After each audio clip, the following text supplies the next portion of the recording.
Alam niyo ba, dito sa Middle East, ang mga dates dito ay merong iba't ibang klase ng paggawa. Merong matamis, meron din siyang tinatawag na, date spread. At ayan, hawak ni Ronnie, minatamis din niya na dates. Ayan oh, may Lotus biscuit pa dito sa grocery na 'to. Ito yung chocolate date almonds. Ayan oh, sarap niyan. And ito naman yung date syrup. Hindi ko alam kung sa tinapay puwede 'to ilagay din.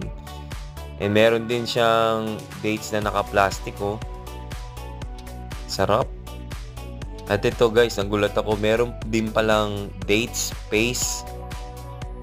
Oh, hindi ko alam kung para saan ginagamit 'tong mga ito, pero nakakagulat dahil iba-iba palang klase ng pagluluto. Ayan 'no, meron din siyang nakabalot sa plastic na parang minatamis siya. And ito rin 'no, may syrup din 'no.